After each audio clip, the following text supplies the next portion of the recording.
Perserikatan Bangsa-Bangsa menyebut kesetaraan perempuan di dunia masih tertinggal jauh meski sudah masuk salah satu dari 17 butir tujuan pembangunan berkelanjutan yang berakhir pada 2030.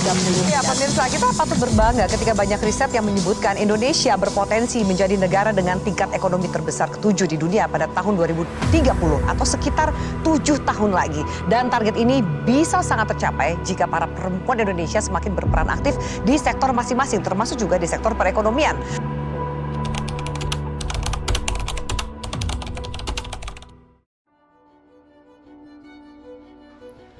Pernah gak sih kita mikir kenapa perempuan yang kerja di luar rumah masih harus mengurus semuanya di rumah? Itu yang disebut sebagai beban ganda. Diam-diam membebani tapi sering dianggap wajar, seolah-olah itu bagian dari kodrat. Kerja di luar rumah iya, urusan rumah juga iya, capeknya double, tapi sering dianggap biasa. Banyak perempuan harus membagi waktu dan tenaga untuk dua peran sekaligus karena masih ada anggapan kalau urusan rumah itu cuma tanggung jawab perempuan. Padahal kalau tinggal di rumah yang sama, tanggung jawabnya juga harus sama-sama.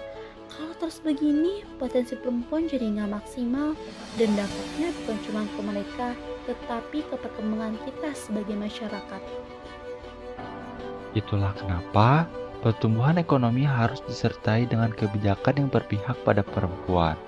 Misalnya, pentingnya tempat penitipan anak yang terjangkau, dorongan untuk para suami agar terlibat dalam pekerjaan rumah tangga, dan insentif untuk perusahaan yang mendukung kesetaraan gender.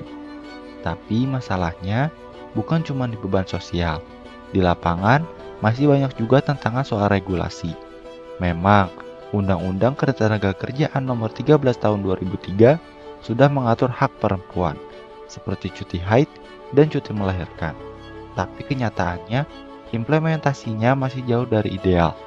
Banyak perempuan, terutama yang kerja di sektor informal atau UMKM, tidak bisa menikmati hak-haknya secara penuh. Bahkan, diskriminasi soal promosi jabatan dan PHK karena hamil masih saja terjadi.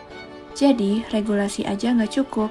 Kita butuh penegakan hukum yang nyata, pengawasan yang konsisten, dan edukasi yang merata. Nggak cuma ke pengusaha, tapi juga ke para pekerjanya. Solusinya bisa dimulai dari revisi undang-undang agar lebih inklusif, pelindungan untuk sektor informal, dan pelatihan yang memberdayakan perempuan secara ekonomi, dari akses modal sampai membentuk jaringan UMKM perempuan. Nah, di sini peran kita sebagai mahasiswa juga penting. Kita bisa jadi agen perubahan dengan 3 langkah nyata.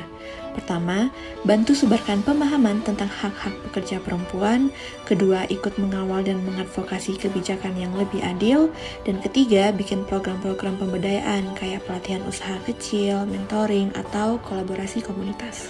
Kesetaraan bukan soal siapa yang lebih unggul, tapi tentang kesempatan yang sama untuk tumbuh, berdaya, dan dihargai. Lewat suara, aksi, dan kolaborasi, kita semua, terutama generasi muda, perubahan itu bukan cuma mungkin, tapi bisa dimulai hari ini juga. Karena perempuan yang diberdayakan bukan hanya menguatkan keluarganya, tapi juga menggerakkan bangsa.